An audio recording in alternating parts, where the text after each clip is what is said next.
আসসালামু আলাইকুম এভরিওয়ান, নতুন একটি ব্লগে আপনাদের সবাইকে ওয়েলকাম করছি। আজকের রেসিপিটা হচ্ছে ইলিশ পোলাও। আমি বাসমতি চাল কিছুক্ষণের জন্য ভিজিয়ে রেখেছি।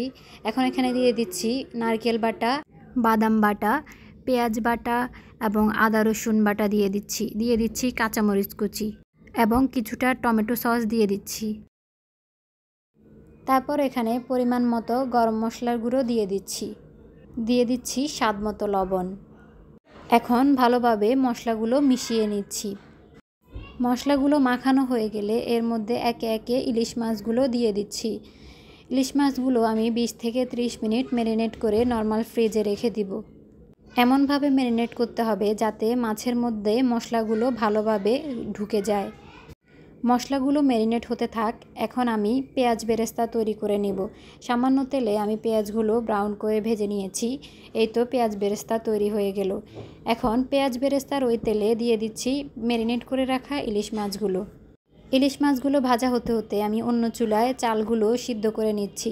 আমি 80% চালগুলো সিদ্ধ করে নেব। অন্যদিকে আমার মাছ ভাজা হয়ে গেছে। মাছ ভাজাগুলো হয়ে গেলে আমি এই পর্যায়ে মাছগুলো তুলে নিব। মাছ ভাজা হয়ে গেলে মাছ ভাজার তেলে আমি গোটা গরম মশলা দিয়ে দিব। তারপর দিয়ে দিচ্ছি আগে থেকে ম্যারিনেট করে রাখা মশলাগুলো। সামান্য পানি দিয়ে আমি এগুলো ভালোভাবে কষিয়ে নিচ্ছি। খুব ভালো করে কষাতে হবে যাতে মশলার কাঁচা গন্ধটা চলে যায়। তারপর একে একে আমি ইলিশ মাছগুলো দিয়ে দিচ্ছি। ইলিশ মাছগুলোকে ভালোভাবে কষিয়ে নিয়ে মাছগুলো আমি উঠিয়ে নিব এবং ঝোলগুলো রেখে দিব। ওই ঝোলে আমি দিয়ে দিব আগে থেকে 80% সিদ্ধ করে রাখা বাসমতি চাল। ভালোভাবে মিশিয়ে তারপর আমি এর মধ্যে দিয়ে দিব 2 চামচ ঘি। তারপর চুলার হিট মিডিয়ামে রেখে আমি এর মধ্যে উপর থেকে পেঁয়াজ বেরেস্তা দিয়ে দিব। এখন আমি আগে উঠিয়ে রাখা ইলিশ মাছগুলো দিয়ে দিচ্ছি। ইলিশ মাছগুলো দিয়ে আমি কিছুক্ষণ দমে রেখে দিব। উপর থেকে কিছু পেঁয়াজ বেরেস্তা দিয়ে দিচ্ছি।